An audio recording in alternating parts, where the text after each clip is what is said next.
नमस्कार ओडिशा प्रत्येक दिन मुख्य खबर गुड़ी को 10 धाड़ी मध्य जानिबा पाई चैनल को सब्सक्राइब करी लाइक कर दियंतु एवं आपण केउ स्थान भिडियोटी को देखुछंती कमेंट सेक्शन रे निश्चय जणांतु। प्रथम खबरटी रही सुभद्रा हिताधिकारी खाता को गला 1 टंका।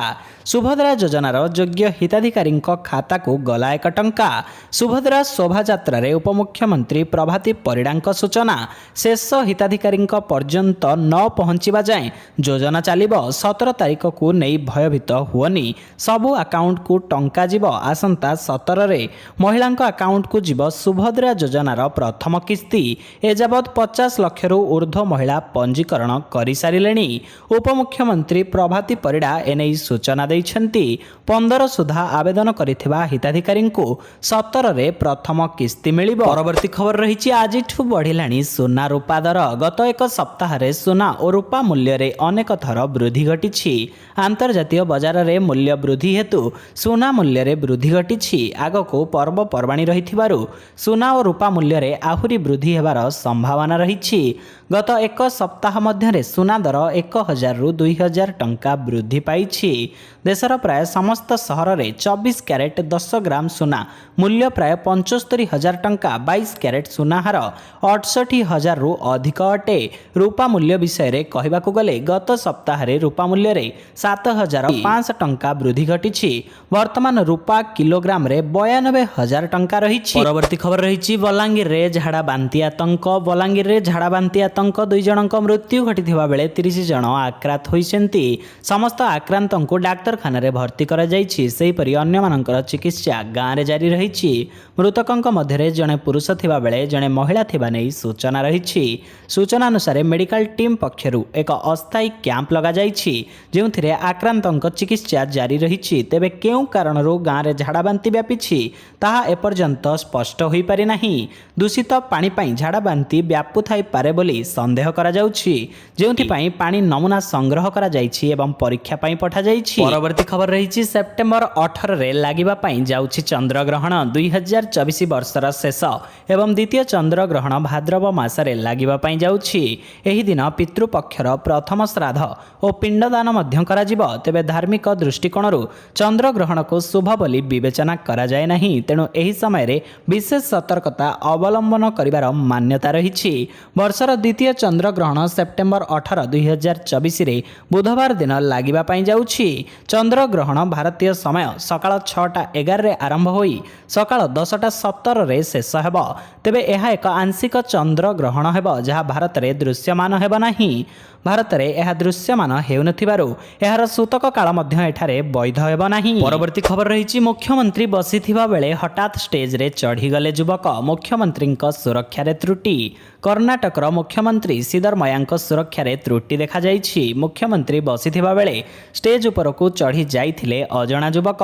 केही किछि बुझिबा आगरु हठात मंच उपरकू चढ़ी मुख्यमंत्री आड़कू दौड़ुथिले अज्ञात युवक। किंतु सौभाग्यवशतः से मुख्यमंत्री पाखरे पहुंचिबा पूर्वरु अटकाई देइथिले सुरक्षाकर्मी। तेबे केउ कारण पाई एवं केउ परिस्थिति रे एभली कार्य करिले से नै कोनोसी सूचना मिली नथिबा बेले पुलिस अधिक पुचरा उचरा जारी रहिछि। बेंगालुरु रे डेमोक्रेसी डे कार्यक्रम चलिथिबा बेले जोग देइथिले मुख्यमंत्री। परवर्ती खबर रही लोकंकु मिलिबो आयुष्मान योजनार फायदा। आयुष्मान योजना को नै कैबिनेट बैठक रे एक बड़ निष्पत्ति निया जाइछि। एही नियम अनुसार 70 वर्ष बा तदूर्ध्व बयसर व्यक्ति माननकु मध्य आयुष्मान योजना रे शामिल करबा पई घोषणा होइछि। एही योजना अधीन रे देशर प्राय 60,000 रु अधिक वयस्क वर्गर लोकंकु मिली पारे बड़ उपहार। एही व्यक्ति माननकु आयुष्मान गोल्डन कार्ड प्रदान करा जिवो। एथिपाई खूब शीघ्र प्रक्रिया आरंभ हेब। नुआ योजना अनुसार 70 वर्ष रु अधिक बयस होइथिबा नै आधार कार्ड रु ही प्रमाण मिली परिबो।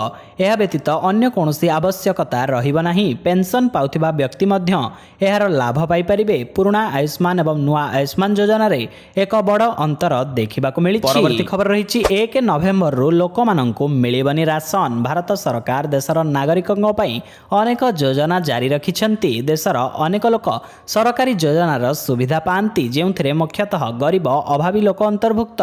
जातीय खाद्य सुरक्षा योजना अंतर्गत भारत सरकार एही गरीब अभावी लोकंकु अति कम दर रे राशन जोगाउछंती। ଜାତୀୟ ଖାଦ୍ୟ ସୁରକ୍ଷା ଯୋଜନା ଅଧୀନରେ ସମସ୍ତ ରାସନ କାର୍ଡଧାରୀଙ୍କ ପାଇଁ E-KYC କରିବା ଆବଶ୍ୟକ। ଏହା ସତ୍ତ୍ୱେ ଅନେକ ରାସନ କାର୍ଡଧାରୀ ଏହା ବର୍ତ୍ତମାନ ସୁଦ୍ଧା କରିନାହାନ୍ତି। ଯେଉଁମାନେ E-KYC ପ୍ରକ୍ରିୟା ସମାପ୍ତ କରିନାହାନ୍ତି ସେମାନଙ୍କର ରାସନ ବନ୍ଦ ହେବ। ବିଭାଗ ଦେଇଥିବା ସୂଚନା ଅନୁଯାୟୀ E-KYC ପାଇଁ ଶେଷ ତାରିଖ 31 ଅକ୍ଟୋବର ଭାବରେ ସ୍ଥିର ରଖାଯାଇଛି। ପରବର୍ତ୍ତୀ ଖବର ରହିଛି ସୌର ବିମାନ ତିଆରି କଲେ ଭାରତୀୟ ବୈଜ୍ଞାନିକ। ଭାରତୀୟ ବୈଜ୍ଞାନିକମାନେ ତିଆରି କରିଛନ୍ତି ସୌର ବିମାନ। ଯୁଦ୍ଧ ସମୟରେ ଶତ୍ରୁ ଉପରେ ନଜର ରଖିବା ଏବଂ ପର୍ଯ୍ୟବେକ୍ଷଣ ପାଇଁ ତିଆରି ହୋଇଛି ଏହି ସୌର ବିମାନ। ଏହି ବିମାନ ଲଗାତାର 90 ଦିନ ପର୍ଯ୍ୟନ୍ତ ଆକାଶରେ ଉଡ଼ିପାରିବ। ଏହାର ବିଶେଷତ୍ୱ ହେଉଛି ଏହା ଶତ୍ରୁ ଉପରେ ନଜର ରଖିବା ସହିତ ନିର୍ଦ୍ଦିଷ୍ଟ ଓଜନର ଜିନିଷପତ୍ର ବହନ କରିବାକୁ ସକ୍ଷମ। ନ୍ୟାସନାଲ ଏରୋସ୍ପେସ୍ ଲ୍ୟାବୋରେଟୋରିଜ୍ ବେଙ୍ଗାଲୁରୁ ବୈଜ୍ଞାନିକମାନେ ଏହା ପରୀକ୍ଷଣ କରୁଛନ୍ତି। ବୈଜ୍ଞାନିକମାନେ ଏହାକୁ 10 ଘଣ୍ଟା ପର୍ଯ୍ୟନ୍ତ ସଫଳତାପୂର୍ବକ ଉଡ଼ାଇ ପରୀକ୍ଷଣ ମଧ୍ୟ କରିଛନ୍ତି। NAL ଦ୍ୱାରା ବିକଶିତ ଏହି ସୌର ବିମାନ ସମ୍ପୂର୍ଣ୍ଣ ମାନବବିହୀନ। ଏହା 17ରୁ 20 କିଲୋମିଟର ଉଚ୍ଚରେ ଉଡ଼ିବା ସହ ଦିନ ରାତି ଆକାଶରେ କାର୍ଯ୍ୟ କରିବାରେ ସକ୍ଷମ। ପରବର୍ତ୍ତୀ ଖବର ରହିଛି ମୁଖ୍ୟମନ୍ତ୍ରୀ ପଦରୁ ଇସ୍ତଫା ଦେବେ କେଜରିୱାଲ। ଦିଲ୍ଲୀ ମୁଖ୍ୟମନ୍ତ୍ରୀ ଅରବିନ୍ଦ କେଜରିୱାଲ ଏକ ବଡ଼ ଘୋଷଣା କରିଛନ୍ତି। ଆସନ୍ତା 2 ଦିନ ମଧ୍ୟରେ ସେ CM ପଦରୁ ଇସ୍ତଫା ଦେବେ ଏବଂ 2 ଦିନ ମଧ୍ୟରେ ବିଧାନସଭା ଦଳର ବୈଠକ ହେବ ଏବଂ ନୂତନ ମୁଖ୍ୟମନ୍ତ୍ରୀ ଚୟନ କରାଯିବ ବୋଲି ସେ କହିଛନ୍ତି। ପରବର୍ତ୍ତୀ CM ମଧ୍ୟ ଆମ୍ ଆଦମୀ ପାର୍ଟିର କେହି ଜଣେ ହେବା ନେଇ ସୂଚନା ରହିଛି। CM ଅରବିନ୍ଦ କେଜରିୱାଲ ଆମ୍ ଆଦମୀ ପାର୍ଟି କର୍ମୀ ତଥା ଜନସାଧାରଣଙ୍କୁ ସମ୍ବୋଧିତ କରିବା ବେଳେ କହିଛନ୍ତି ଯେ ମୁଁ ସରକାରୀ କୋର୍ଟରେ ଜିତିବା ପର୍ଯ୍ୟନ୍ତ ମୁଁ CM ପଦରେ ରହିବି ନାହିଁ। ପରବର୍ତ୍ତୀ ଖବର ରହିଛି ଓଡ଼ିଶାରେ ଗଡ଼ିଲା ଆଉ 2ଟି ବନ୍ଦେ ଭାରତ ଏକ୍ସପ୍ରେସ୍। ପ୍ରଧାନମନ୍ତ୍ରୀ ମୋଦି ରବିବାର ଦିନ ଝାଡ଼ଖଣ୍ଡ ଟାଟାରୁ ଭିଡ଼ିଓ କନଫରେନ୍ସିଂରେ ଜରିଆରେ 6ଟି ନୂଆ ବନ୍ଦେ ଭାରତ ଏକ୍ସପ୍ରେସ୍ର ଶୁଭାରମ୍ଭ କରିଛନ୍ତି। ଦେଶରେ ମୋଟ 6ଟି ଟ୍ରେନ୍ର ଶୁଭାରମ୍ଭ କରିଛନ୍ତି ପ୍ରଧାନମନ୍ତ୍ରୀ। ତେବେ ଗୋଟିଏ ଟାଟାନଗର ବ୍ରହ୍ମପୁର ଓ ଅନ୍ୟଟି ରାଉରକେଲା ହାୱଡ଼ା ମଧ୍ୟରେ ଚଳାଚଳ କରିବ। ସୂଚନା ଥାଉ ଯେ ଏହି 6ଟି ନୂଆ ଟ୍ରେନ୍ ଟାଟା ନଗରପାଟଣା, ବ୍ରହ୍ମପୁର ଟାଟାନଗର, ରାଉରକେଲାରୁ ହାୱଡ଼ା, ଦେବଗଡ଼ ଟୁ ବାରାଣାସୀ, ଭାଗଲପୁର ହାୱଡ଼ା ଏବଂ ଗୟା ହାୱଡ଼ା ମଧ୍ୟରେ ଚାଲିବ। ଆସନ୍ତା 17 ତାରିଖରେ ଗଡ଼ିବ ଦୁର୍ଗ ବିଶାଖାପାଟଣା ବନ୍ଦେ ଭାରତ ଏକ୍ସପ୍ରେସ୍। ପ୍ରଧାନମନ୍ତ୍ରୀ ନରେନ୍ଦ୍ର ମୋଦି ଏହି ଟ୍ରେନ୍ର ଶୁଭାରମ୍ଭ କରିବେ। ମୋହନ ସରକାରଙ୍କ ଫୋକସରେ ମହିଳାଙ୍କ ପରେ ଚାଷୀ। ରାଜ୍ୟରେ କ୍ଷମତାସୀନ ବିଜେପି ସରକାର ଚାଷୀଙ୍କ ଆସ୍ଥା ଭାଜନ ହେବା ପାଇଁ ବ୍ୟାପକ କସରତ ଆରମ୍ଭ କରିଛନ୍ତି। ପ୍ରଧାନମନ୍ତ୍ରୀ ନରେନ୍ଦ୍ର ମୋଦିଙ୍କ ଦ୍ୱାରା ଆସନ୍ତା 17 ତାରିଖରେ ମହିଳାଙ୍କ ପାଇଁ ନିଜର ମହତ୍ୱାକାଂକ୍ଷୀ ସୁଭଦ୍ରା ଯୋଜନାର ଶୁଭାରମ୍ଭ କରିବାକୁ ଯାଉଥିବା ମୋହନ ମାଝୀଙ୍କ ସରକାର ଖୁବ୍ ଶୀଘ୍ର ଚାଷୀଙ୍କୁ 2 ଲକ୍ଷ ଟଙ୍କା ପର୍ଯ୍ୟନ୍ତ ବିନା ସୁଧରେ ଫସଲ ଋଣ ଯୋଗାଇ ଦେବେ। ଅର୍ଥାତ୍ ଚାଷୀଙ୍କୁ 2 ଲକ୍ଷ ଟଙ୍କା ପର୍ଯ୍ୟନ୍ତ ଫସଲ ଋଣ ଉପରେ କୌଣସି ସୁଧ ଦେବାକୁ ପଡ଼ିବ ନାହିଁ। କେବଳ ସେତିକି ନୁହେଁ, ଚାଷୀଙ୍କ ସ୍ୱାର୍ଥ ସହ ଜଡ଼ିତ ବିଭିନ୍ନ ପ୍ରସଙ୍ଗର ସମାଧାନ ପାଇଁ ମୋହନ ମାଝୀଙ୍କ ସରକାର 100 ଦିନିଆ ଆକ୍ସନ ପ୍ଲାନକୁ କାର୍ଯ୍ୟକାରୀ ପାଇଁ ପ୍ରକ୍ରିୟା ଆରମ୍ଭ କରିଥିବା ଜଣାପଡ଼ିଛି। ପରବର୍ତ୍ତୀ ଖବର ରହିଛି ବଢ଼ୁଛି ବୁଲା କୁକୁରଙ୍କ ଆତଙ୍କ। ସତ୍ୟବାଦୀର 24 ଗୋଟି ଗ୍ରାମ ପଞ୍ଚାୟତରେ ବୁଲା କୁକୁରଙ୍କ ଆତଙ୍କ ବୃଦ୍ଧି ପାଇବାରେ ଲାଗିଛି। ଅଞ୍ଚଳରେ ବିଭିନ୍ନ ଛକ ସ୍ଥାନରେ ତଥା ଗଳିକନ୍ଦିରେ ବୁଲା କୁକୁରଙ୍କ ସଂଖ୍ୟା ଆଶାତୀତ ଭାବେ ବଢ଼ିଯାଇଛି। କୁକୁର ପ୍ରାଦୁର୍ଭାବରେ ପଥଚାରୀ, 2 ଚକିଆ ଯାନ ଚାଳକ ଓ ବିଶେଷ କରି ସ୍କୁଲ ଯାଉଥିବା ଛୋଟ ଛୋଟ ପିଲାମାନେ ଭୟଭୀତ ହୋଇପଡ଼ୁଛନ୍ତି। ପ୍ରତ୍ୟେକ ମେଳିରେ 10ରୁ 12ଟି କୁକୁର ରହି ବିଭିନ୍ନ ସାହି ବସ୍ତିରେ ଅବାଧ ବିଚରଣ କରୁଛନ୍ତି। ଏମାନଙ୍କ ମଧ୍ୟରେ ରୋଗାକ୍ରାନ୍ତ ଓ ପାଗଳ କୁକୁର ମଧ୍ୟ ରହିଥିବା ପରିଲକ୍ଷିତ ହେଉଛି। ବିଶେଷ କରି ସନ୍ଧ୍ୟା ସମୟ ଅତିକ୍ରାନ୍ତ ପରେ ଏହି ବୁଲା କୁକୁରମାନଙ୍କର ଆତଙ୍କ ବଢ଼ିଯାଉଛି। ଏ ସମ୍ପର୍କରେ ଜନସାଧାରଣ କର୍ତ୍ତୃପକ୍ଷଙ୍କୁ ବାରମ୍ବାର ଜଣାଇଲେ ମଧ୍ୟ ଏଥିପ୍ରତି କର୍ଣ୍ଣପାତ କରୁନଥିବାରୁ ଅଭିଯୋଗ ହେଉଛି। ପରବର୍ତ୍ତୀ ଖବର ରହିଛି ଶେଖ୍ ହସିନାଙ୍କ ଫୋନ୍ କଲ୍ ଲିକ୍। ବାଂଲାଦେଶରେ ଘଟିଥିବା ହିଂସା ପରେ ପୂର୍ବତନ ପ୍ରଧାନମନ୍ତ୍ରୀ ଶେଖ୍ ହସିନା ଭାରତ ପଳାଇ ଆସିଥିଲେ। ବର୍ତ୍ତମାନ ମହମ୍ମଦ ୟୁନୁସଙ୍କ ନେତୃତ୍ୱରେ ପଡ଼ୋଶୀ ଦେଶରେ ଗଠିତ ମଧ୍ୟବର୍ତ୍ତୀ ସରକାର ହାସିନାଙ୍କ ପ୍ରତ୍ୟାବର୍ତ୍ତନ ଚାହୁଁଛନ୍ତି। ୟୁନୁସ ସରକାର ମଧ୍ୟ ଏଥିପାଇଁ ସମସ୍ତ ଉଦ୍ୟମ କରୁଛନ୍ତି। ଇତିମଧ୍ୟରେ ଏକ ଭାଇରାଲ ଫୋନ୍ କଲ୍ ସାମ୍ନାକୁ ଆସିଛି, ଯାହା ଉପରେ ଦାବି କରାଯାଉଛି କି ଏହା ଶେଖ୍ ହାସିନାଙ୍କର। ଏହି 10 ମିନିଟ୍ର ଲିକ୍ ହୋଇଥିବା କଲ୍ରେ ଶେଖ୍ ହାସିନା କହିଛନ୍ତି ଯେ ସେ ନିଜ ଦେଶଠାରୁ ବେଶୀ ଦୂରରେ ନାହାନ୍ତି ଏବଂ ଆବଶ୍ୟକ ସ୍ଥଳେ ଶୀଘ୍ର ସ୍ୱଦେଶ ଫେରିପାରିବେ। ହାସିନାଙ୍କ ଏହି କଲ୍ ଲିକ୍ ହେବା ପରେ ସୋସିଆଲ ମିଡ଼ିଆ ତଥା ବାଂଲାଦେଶ ରାଜନୀତିରେ ବିବାଦ ସୃଷ୍ଟି କରିଛି। ପରବର୍ତ୍ତୀ ଖବର ରହିଛି ନ୍ୟାୟ ମିଳିବା ପରେ ଯାଇ ଚା ପିଇବୁ। ପଶ୍ଚିମବଙ୍ଗ ମୁଖ୍ୟମନ୍ତ୍ରୀ ମମତା ବାନାର୍ଜୀଙ୍କ ଚା ପ୍ରସ୍ତାବକୁ ପ୍ରତ୍ୟାଖ୍ୟାନ କରିଦେଇଛନ୍ତି।